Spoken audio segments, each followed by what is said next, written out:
बिस्मिल्लाहिर्रहमानिर्रहीम। नाज़रीन अस्सलाम वालेकुम, मैं हूँ इमरान वसीम। नाज़रीन, इस्लामाबाद हाई कोर्ट के जज साहबान की तरफ से लगाए गए संगीन इल्ज़ामात की तहकीकात के लिए जो इंक्वायरी कमीशन आज या कल हुकूमत की जानिब से तश्कील दिया जाएगा, इस कमीशन के सरबराह के लिए नाज़रीन एक नया नाम सामने आया है। अब वो नया नाम किस बड़ी शख्सियत का है और कमीशन के सरबराह के लिए उस शख्सियत का जो नाम है, क्या इस केस के जो मुतलका फ़रीक़ैन हैं, जिसमें 6 जज साहबान हैं इस्लामाबाद हाई कोर्ट के, जिनकी तरफ से ख़त लिख के हसास इदारों पर, खुफिया इदारों पर संगीन इल्ज़ामात लगाए गए, क्या उस शख्सियत का नाम 6 जज साहबान के लिए काबिल कबूल होगा? और फिर पाकिस्तान तहरीक इंसाफ, जिनकी तरफ से ये ख़त सामने आने के बाद इस ख़दशे का या इस दावे का ऐलान किया गया कि इमरान खान साहब की जो तमाम सज़ाएँ जो इमरान खान साहब को सुनाई गई, इस ख़त के बाद इमरान खान साहब के तमाम केसेस, तमाम सज़ाएँ झूठी, बेबुनियाद साबित हुई हैं। और तहरीक इंसाफ ने भी इस मामले पर जुडिशल कमीशन बनाने का मुतालबा किया था, लेकिन कल जब हुकूमती कमीशन की बात सामने आई तो तहरीक इंसाफ ने हुकूमती कमीशन को रद्द कर दिया था।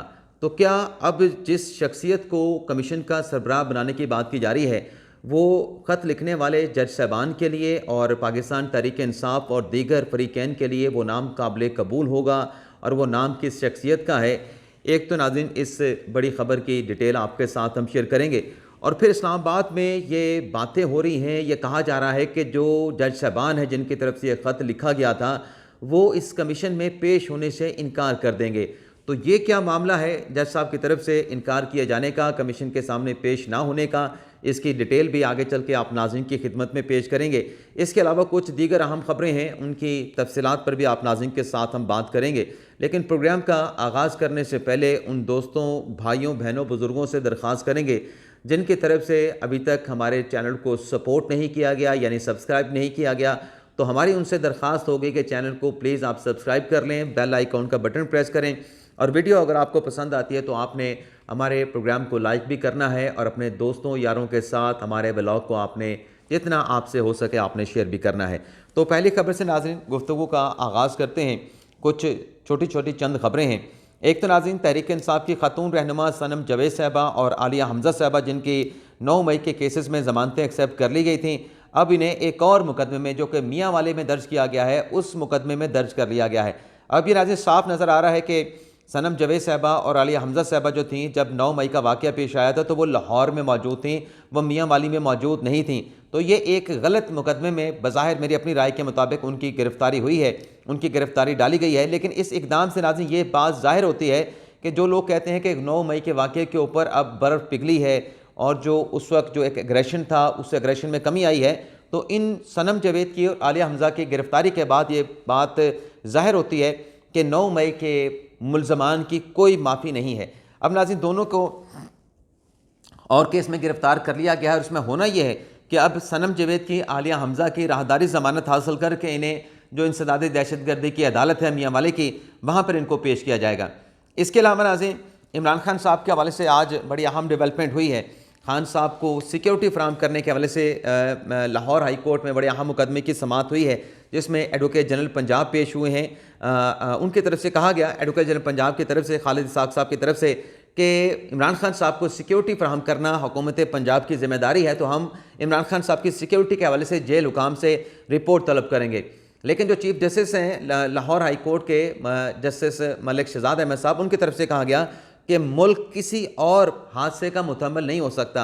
उन्होंने अपने रिमार्क्स में माजी के जो वज़रा आज़म गुजरे हैं, लियाकत अली खान का जिक्र किया, जुल्फ़िकार अली भुट्टो का जिक्र किया, मोहतरमा बेनज़ीर भुट्टो का जिक्र किया, और फिर कहा chief justice Lahore high court ने कि इमरान खान पर पहले भी हमला हो चुका है, चेक करें अडियाला जेल में कि इमरान खान साहब को किस किस्म की सिक्योरिटी दरकार है। तो इस पर 3 अप्रैल तक जो है वो समाअत जज साहब ने मुलतवी कर दी है और रिपोर्ट इमरान खान साहब की सिक्योरिटी के हवाले से तलब कर ली गई है। अब इसमें नाज़रीन जो एडवोकेट जनरल पंजाब थे, उनकी तरफ से एतराज़ ये उठाया गया कि इस पटिशन की समाअत मरकज़ी जो प्रिंसिपल सीट है लाहौर हाई कोर्ट की, वहाँ पर नहीं हो सकती। रावलपिंडी बेंच में यह मुकदमा काबिल समाअत है। इस पर आइंदा समाअत पर एडवोकेट जनरल पंजाब अपने दलाइल देंगे, खालिद इसाक साहब। लेकिन इसमें जो अहम नुकता नाज़रीन जो आपके साथ में शेयर करना चाह रहा हूँ या आपके सामने रखना चाह रहा हूँ कि ये जो पटिशन है कि इमरान खान साहब की सिक्योरिटी कंसर्न्स हैं अडयाला जेल में, उनको मुकम्मल सिक्योरिटी फराहम नहीं की जा रही। ये दरख्वास्त दायर हुई है लायर जो फोरम है पाकिस्तान तहरीक इंसाफ का, उसके सदर अफजाल अजीम की तरफ से। अब इसमें जो कौल फेद का नाज़रीन तजाद नज़र आता है वो नाज़रीन ये है कि एक तरफ से तहरीक इंसाफ के लोगों की तरफ से अदालतों में पटिशन दायर की जाती हैं कि खान साहब के प्रोडक्शन आर्डर जारी करके उन्हें इस्लामाबाद के जो जुडिशल कम्प्लेक्स है वहाँ पर पेश किया जाए, खान साहब को वहाँ पर उनकी हाज़िरी यकीनी बनाई जाए। दूसरी तरफ जब होम डिपार्टमेंट की तरफ से कोई सिक्योरिटी कंसर्न को लेके, इमरान खान की सिक्योरिटी के मामलात को लेके कोई 2 हफ्तों के लिए कोई नोटिफिकेशन जारी किया गया कि हम इसमें सिक्योरिटी क्लियरेंस करेंगे, इसमें हिफाजती इंतजाम करेंगे, सिक्योरिटी के इंतजाम को बीफ अप किया जाएगा, बेहतर किया जाएगा, मजबूत किया जाएगा, तब ताकि पाकिस्तान तहरीक इंसाफ कहती है कि इमरान खान साहब की सिक्योरिटी नहीं, ये मुख्तलिफ बहाने तराशे जा रहे हैं कि खान साहब के साथ मुलाकात ना हो सके। तो एक तरफ ये बयानिया है कि खान साहब की सिक्योरिटी का कोई कंसर्न नहीं, इतना वो अडयाला जेल में महफूज हैं और मुलाकातों की इजाज़त आप देते जाएं, बिल्कुल देते जाएं, खान साहब का कोई ख़तरा नहीं। दूसरी तरफ पीटीआई के अपने लोग जाके वो हाई कोर्ट में दरखास्तें दायर करते हैं कि खान साहब को सिक्योरिटी फराहम नहीं की जा रही, खान साहब का सिक्योरिटी कंसर्न्स हैं। तो ये एक कॉल ऑफ फेल में जो है वो तजाद नज़र आता है कि आपकी कौन सी बात मानी जाए कि खान साहब अडयाला जेल में सेफ़ हैं या खान साहब अडयाला जेल में सेफ़ नहीं हैं। इसके अलावा नाज़रीन एक और बड़ी अहम खबर जो कि इमरान खान साहब की मुलाकात के हवाले से आज इस्लामाबाद हाई कोर्ट में बड़ी अहम समाअत हुई है। जो जस्टिस सरदार खालिद इसाक खान साहब ने जो ऑर्डर जारी किया था कि इमरान खान साहब की पार्टी के लोगों के साथ जो है वो ऑनलाइन मुलाकात करवाई जाए। वैसे ये जो अडयाला जेल के हुकाम कहते हैं ना कि बहुत सारे लोग आ जाते हैं खान साहब के साथ मुलाकात करने के लिए, या खान साहब की पीटीआई की मुखालिफ सियासी जमातों का अगर कोई कंसर्न भी है, तो मेरे ख्याल से ये अच्छा बंदोबस्त किया है जज साहब ने, खालिद इसाक साहब ने, कि ऑनलाइन मुलाकात करवा दें। तो इस तरीके से स्विच भी आपके पास होगा, खान साहब की ऑनलाइन मुलाकातें कराएं, लोग अडयाला जेल में जाएंगे नहीं। तो अगर उसमें कोई ऐसी बात होती है, सियासी गुफ्तगू होती है, तो आप अगर उसमें मतलब ऐसी सियासी गुफ्तगू जो जेल मेन्यू के मुनाफी हो, बरक्स हो, आप उस कॉल को डिस्कनेक्ट भी कर सकते हैं, उस मुलाकात को आप ख़त्म भी कर सकते हैं। तो आपको कोई ज़्यादा सिक्योरिटी के हवाले से जो एक इक़दामात उठाने होते हैं वो भी आपको नहीं उठाना पड़ेंगे। तो ये एक अच्छा ऑप्शन है। लेकिन देखते हैं, आज इस्लामाबाद हाई कोर्ट ने ये जो पटिशन थी ऑनलाइन मुलाकातों के हवाले से, फ़ैसला तो जज साहब ने जारी कर दिया है, लेकिन पटिशन को भी डिस्पोज ऑफ कर दिया गया कि जो लोग मुलाकात करना चाहते थे उनकी मुलाकातें इमरान खान साहब से करवाई जा चुकी हैं। इसके अलावा नाज़रीन पेशावर हाई कोर्ट में बड़ी अहम डेवलपमेंट हुई है कि जो पेशावर हाई कोर्ट के चीफ जस्टिस हैं जस्टिस इब्राहिम खान साहब, उन्होंने आज अपनी अदालत में, अपने कमरा अदालत में तर्जमे के साथ जो है वो ख़त्म कुरान कराया है। और इस ख़त्म कुरान की जो तकरीब मुनक़्क़ब हुई, इसमें मुल्क की सलामती और खुशहाली की दुआ भी कराई गई। और जज साहब ने यहाँ पे गवाही दी, chief justice Peshawar high court Ibrahim Khan साहब ने, कि मैं गवाही देता हूँ कि मेरी अदालत से किसी से नाइंसाफ़ी नहीं हुई है। तो ये भी अपनी नोयत की एक बड़ी अहम डेवलपमेंट जो है वो पेशावर हाई कोर्ट में हुई है। अब आ जाते हैं कि 6 जज साहबान का जो ख़त है उस पर कमीशन बनाने का जो मामला है, उस पर भी बहुत सारे तहफ़्फ़ुज़ात सामने आए हैं, बहुत सारे एतराज़ात सामने आए, उस पर भी हम बात करेंगे। लेकिन कमीशन के लिए अब किसका नाम सामने आया है, किस शख्सियत का, और वो कितना काबिल कबूल हो सकता है, और जज साहबान की तरफ से इनकार किए जाने का क्या मामला है कि वो कमीशन के सामने पेश नहीं होंगे, इन सारे पॉइंट्स पर हम बात करेंगे। लेकिन कल नाज़रीन जो फुल कोर्ट इजलास का, सुप्रीम कोर्ट फुल कोर्ट इजलास का जो इलामिया जारी किया गया, उसमें पैरा 53 का जिक्र किया गया था फैज़ाबाद धरने केस का। अब ये पैराग्राफ 53 क्या कहता है फैज़ाबाद धरने केस के हवाले से, जो कि फैसला चीफ जस्टिस काजी फैसल साहब ने खुद तहरीर किया था। आपको थोड़ा सा रिमाइंड करा दें कि कल जब वज़ीर आज़म के साथ चीफ जस्टिस की मुलाकात हुई, जिसमें मंसूर अली शाह साहब भी मौजूद थे, सुप्रीम कोर्ट के स्टार साहब भी मौजूद थे, वज़ीर कानून थे, अटॉर्नी जनरल साहब मौजूद थे, इसमें चीफ जस्टिस काजी फैसल ने फैज़ाबाद धरने केस के पैराग्राफ नंबर 53 का हवाला दिया। 53 पैराग्राफ नाज़रीन ये कहता है कि जो कॉन्स्टिट्यूशन ऑफ पाकिस्तान है वो जो मुसल्लह अफवाज के जो मेंबरान हैं, जो अरकान हैं, उनको मना करता है कि आप सियासत में या किसी सियासी जमात को सपोर्ट नहीं करेंगे, सियासत मामलात में आप मदाखलत नहीं करेंगे, ये उनका हलफ है। तो साथ में पैराग्राफ 53 में ये कहा गया कि तमाम मुसल्लह अफवाज को ये अहकामात जारी किए जाएँ। फैज़ाबाद धरने केस में काजी फैसल साहब ने फैसला दिया कि ऐसे तमाम फोर्सेस के अरकान, मेंबरान, अफसरान जो अपने हलफ की खिलाफ वर्जी करते हैं और सियासी मामलात में मदाखलत करते हैं या सियासी मामलात में इंडल्ज होते हैं, उनके खिलाफ एक्शन लिया जाए। तो काजी फैसल साहब ने जब कहा, पैराग्राफ नंबर 53 का हवाला दिया, तो फिर वज़ीर आज़म साहब ने कहा कि इस फैसले पर भी अमल दरामद कराएंगे और मज़ीद भी इक़दाम उठाने के हवाले से वो इदारों को जो है वो डायरेक्शन जारी करेंगे। और इस हवाले से नाज़रीन काजी फैसल साहब ने वज़ीर आज़म से ये भी कहा था कि इस बात को यकीनी बनाने के लिए कि मुसल्लह अफवाज के जो अफसरान हैं सियासत में मदाखलत ना करें, उनके इंटरफेरेंस ना हो, इस हवाले से कानून साजी भी की जाए। तो कल जो इलामिया जारी हुआ था उसमें हमने जो बात की थी, पैरा 53 पता नहीं किस हवाले से है, इसमें नाज़रीन ये सारे मामलात उनका बात की गई थी कल की मुलाकात में। अब आ जाते हैं, अब जो कमीशन बनने की बात हो रही है कि ये इंक्वायरी कमीशन एक्ट 2017 के तहत कमीशन बनेगा, इस पर बहुत सारे एतराज़ात आ रहे हैं। तहरीक इंसाफ ने इस कमीशन को रद्द कर दिया है। तहरीक इंसाफ कहती है कि इस खत के ज़रिए साबित हो गया कि फ़ैसले इमरान खान साहब के खिलाफ दिए गए। हालांकि आप इस्लामाबाद हाई कोर्ट के फ़ैसले निकाल के देखें तो सारे फ़ैसले इमरान खान साहब के हक़ में आए होंगे। एक आध बेंच से चलें खिलाफ आ गया होगा, लेकिन वहाँ पर भी मेजॉरिटी फ़ैसले खान साहब के हक़ में आए होंगे, उसी बेंच पर जिस पे PTI जिसको टारगेट करती है।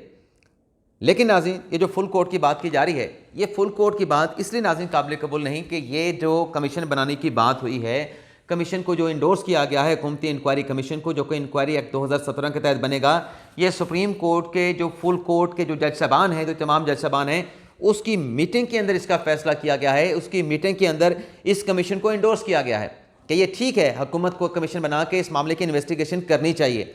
अब फुल कोर्ट बनाने की जो बात कर रहे हैं वो नाज़रीन बात कर रहे हैं जो माजी में फुल कोर्ट के मुखालिफ हुआ करते थे।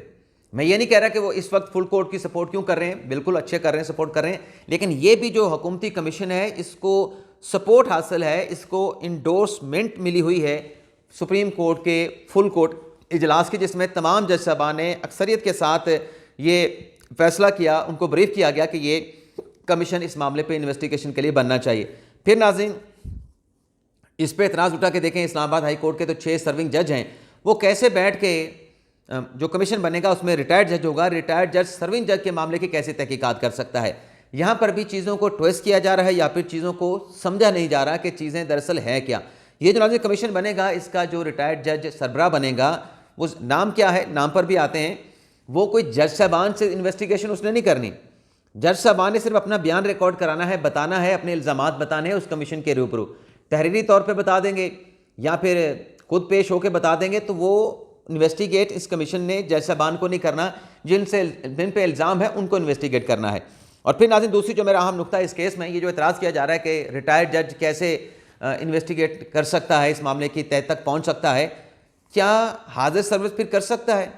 जब आप इदारों की बात कर रहे हैं तो इदारों के अंदर मुदाखलत खुफिया इदारों ने की है इंसाफ की फरहमी के प्रोसेस में, और जज साहबान ने ख़त लिख दिया, तो इस बात की क्या गारंटी है कि इस्लामाबाद हाई कोर्ट के जज साहबान ने जो खुद मुदाखलत की शिकायत की और कहा कि हमारे लिए मुश्किल है सारा मामला, तो फिर हाजिर सर्विस जज फिर कैसे इसकी इन्वेस्टिगेशन कर पाएगा? फिर ये भी एक नुक्ता हो सकता है। अगर वो 6 जज साहबान खौफजदा हुए हैं मुख्तलिफ वाक़यात को लेके, हम नहीं कहते कि कोड ऑफ कंडक्ट की खिलाफ वर्जी हुई, लेकिन वो खौफजदा हुए हैं या उनको खौफजदा करने की कोशिश की गई है, यानी खौफजदा नहीं हुए, खौफजदा करने की कोशिश की गई है, तो क्या इस बात की गारंटी है कि अगर हाजिर सर्विस सुप्रीम कोर्ट का जज हो, कमीशन का सरबराह, उसको खौफजदा नहीं किया जाएगा या वो खौफजदा नहीं होगा, उसको खौफजदा करने की कोशिश नहीं की जाएगी? और इस बात की क्या गारंटी है, किस बुनियाद के ऊपर, किस लॉजिक पे बात की जा रही है कि रिटायर्ड जज जो है वो इस मामले की इन्वेस्टिगेशन करेगा तो दबाव उसके ऊपर दबाव रहेगा, वो इन्वेस्टिगेशन नहीं कर सकेगा? चाहे नाज़रीन इस्लामाबाद अपना सुप्रीम कोर्ट का हाजिर सर्विस जज हो, चाहे सुप्रीम कोर्ट का रिटायर्ड जज हो, ये बात तो तय है कि किसी भी के पास भी, चाहे वो हाजिर सर्विस जज है, चाहे वो रिटायर्ड जज है, किसी के पास कोई लॉ इन्फोर्समेंट एजेंसी के अख्तियारात नहीं है, वो पुलिस नहीं है, वो तहकीकाती एजेंसी नहीं है। उसने आगे ऑर्डर करना है, उसने आगे ऑर्डर करके चीज़ों को अपने पास मंगवाना है, चीज़ों को देखना है, परखना है। वो खुद जाके तहकीकात करना नहीं शुरू कर देगा, वो रिकॉर्ड मंगवाएगा, डॉक्यूमेंट्स देखेगा, लोगों को बुलाएगा, उनके बयानात रिकॉर्ड करेगा। फिर इसमें नाज़रीन एक और बात जो कहा जा रहा है कि जज साहबान इनकार कर देंगे रिटायर्ड जज के सामने पेश होने से पहले, एक तो यह है कि इस कमीशन को बनने से पहले, अब देखें रिटायर्ड जज बड़ी अच्छी साख का हो सकता है, और वो होगा, मुझे लगता है, मेरा अंदाज़ा है, तो उसको यानी जिसने भी ये सरबराही संभालनी है, उसको संभालने से पहले ही इस कमीशन को मुतनाज़ा करने की कोशिश की गई है कि ये कमीशन तो ट्रुथलेस है, ये कमीशन कुछ नहीं कर सकेगा। तो क्या हमारा ये काम है बीइंग ए साफ़ी या दानिश्वर तजियाकार, हम इन चीज़ों को जो है वो हाँ हम कहें कि कमीशन के लिए ऐसा शख्स होना चाहिए जो सबके लिए काबिल कबूल हो। ये नहीं कि जैसे अभी पाकिस्तान क्रिकेट टीम के लिए कोच की तलाश करना थी, शेन वाटसन का नाम शुरू हुआ और जब मीडिया पे हाइप क्रिएट हुई तो बंदा छोड़ के चला गया, नहीं मैंने भाई आपकी पाकिस्तान क्रिकेट टीम की कोचिंग नहीं करनी। तो यहाँ पर भी ऐसा लग रहा है कि जो हाइप क्रिएट की जा रही है रिटायर्ड जज के ऊपर, उसकी सरबराही पे सवाल उठाए जा रहे हैं, तो हो सकता है कि कोई ऐसा शख्स हो जो न्यूट्रल भी हो, जो अच्छी साख का हामिल भी हो, जो सबके लिए काबिल कबूल भी हो, वो इस कमीशन की सरबराही को कबूल ना करें।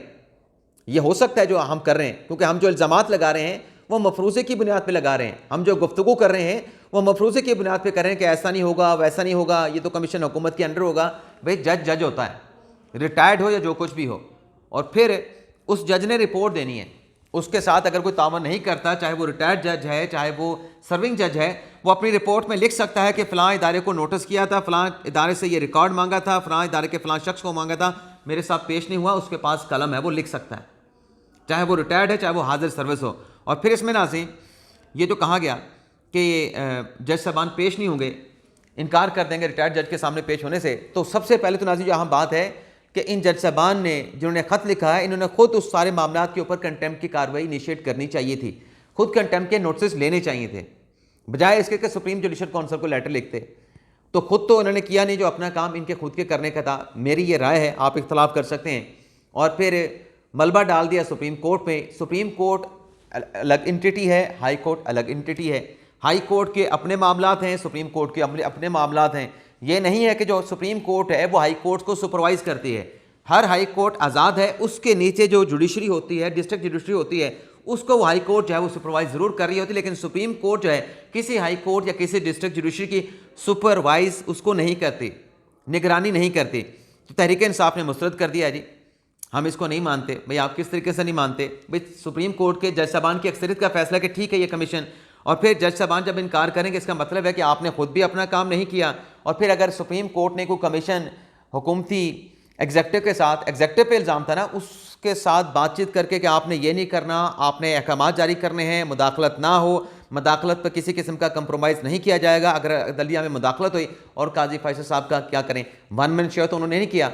सुप्रीम कोर्ट के अक्सरियती जजेस की उनको सपोर्ट हासिल है। तो फिर इसमें वो जो जज साहबान ने खुद अपना काम नहीं किया, कंटेम्प्ट के नोटिस नहीं किए, तो फिर अगर वो कमीशन के सामने पेश नहीं होंगे तो फिर इसका मतलब है कि वो इस मामले की तहकीकात नहीं करवाना चाहते। उन्हें तो फिर अब तो किसी बात का डर नहीं होना चाहिए। और फिर नाज़रीन इसमें काजी फैसल साहब की वज़ीर-ए-आज़म के साथ मुलाकात पर भी जो है वो एतराज़ात उठाए गए। अब ये जो मुलाकात हुई है नाज़रीन वज़ीर-ए-आज़म के साथ चीफ जस्टिस की, जिसमें दीगर सीनियर जज भी मौजूद थे, सुप्रीम कोर्ट के रजिस्ट्रार थे, अटॉर्नी जनरल थे, वज़ीर कानून थे। ये मुलाकात का मैंडेट भी फुल कोर्ट ने चीफ जस्टिस को दिया था और उसमें मंसूर अली शाह साहब की मौजूदगी की बात भी हुई थी। तो ये अकेले खुद फैसला करके काजी फैसल साहब ने मुलाकात नहीं की, इसके पीछे भी फुल कोर्ट इजलास की सपोर्ट थी, मैंडेट हासिल था। अब नाज़रीन जिन लोगों के नाम सामने आ रहे हैं उसमें सबसे जो बेहतरीन नाम सामने आया है, जो बड़ा नाम सामने आया है, वो नासिर अल मुल्क साहब का है। साबिक चीफ जस्टिस हैं। धांधली के हवाले से इमरान खान साहब के इल्ज़ामात का जो इंक्वायरी कमीशन बना था उसकी तहकीकात के लिए जो मतलब कमीशन बना था उसको हेड भी नासिर अल मुल्क साहब कर रहे थे। और नासिर अल मुल्क साहब ने खान साहब के इल्ज़ामात को रद्द कर दिया था। और जब खान साहब वज़ीर आज़म बने थे तो वज़ीर आज़म बनने से पहले जो निगरान सेटअप था उसमें निगरान वज़ीर आज़म नासिर अल मुल्क साहब थे और बड़े ही क्रेडिबल ये जज रहे। इनके दामन के ऊपर कोई दाग नहीं, गैर मुतनाज़ा जज हैं, क्रेडिबल जज हैं। इंग्लिश जैसे कहते हैं कि इंग्लिश जज होना, ये इंग्लिश जज हैं। सियासी बात नहीं करने देते थे अपनी अदालत में, सिर्फ कानून की बात करते थे। सियासी बातों पर वकील को झड़क देते थे कि सियासी बातें ना की जाएं, चाहे उसका किसी भी जमात के साथ ताल्लुक हो। दूसरा नाज़रीन एक और भी नाम आ रहा है साबिक चीफ जस्टिस तसद्दुक़ हुसैन जिलानी साहब का। ये भी बड़े क्रेडिबल हैं, मुतनाज़ा नहीं हैं, इनकी साख भी बड़ी अच्छी है। इन दोनों में से कोई भी अगर बन गया तो ये बड़ा अच्छा होगा। इसके अलावा भी नाज़रीन कुछ नाम सामने आ रहे हैं, वो भी बड़े क्रेडिबल हैं, बड़े बड़े नाम हैं, बड़े दबंग जजेस हैं। सुप्रीम कोर्ट के रिटायर्ड मकबूल बाकिर साहब हैं, मंजूर मलिक साहब हैं, और कल मैंने नाम लिया था जैसे सरदार तारिक मसूद साहब का। तो अब देखते हैं कि अब काबीना के इजलास में कोई एक नाम फाइनल होना है। लेकिन ये जो हम इस कमीशन को मुतनाज़ा बना रहे हैं, या रुकनी कमीशन को, रिटायर्ड जज की सरबराही में बनने वाले कमीशन को, तो हम अगर इस तरीके से मुतनाज़ा बनाएंगे तो ये जो 5 बेहतरीन नाम मैंने आपके सामने रखे हैं जिसमें टॉप पे नासिर मुल्क साहब का नाम है, तो हो सकता है फिर ये इस कमीशन की सरबराही को कबूल ना करें। तो इस किस्म के हमें चीज़ें नहीं करनी चाहिए, हमें जज नहीं बनना चाहिए। हमें पहले देख लें कि कमीशन का सरबराह कौन बनता है, फिर आप बात करें और फिर उसकी रिपोर्ट भी आने दें। हो सकता है कि हाजिर सर्विस जज से रिटायर्ड जज बहुत बेहतरीन रिपोर्ट दें जिस पर आप बात में गश कर रहे हों, बल्ले बल्ले कर रहे हों, उस रिपोर्ट के डंके बज रहे हों। तो हमें फैसले नहीं, हमें अपनी सिर्फ राय देनी चाहिए और खुद को अपनी राय तक महदूद रखना चाहिए। इजाज़त चाहते हैं नाज़रीन, अल्लाह हाफ़िज़।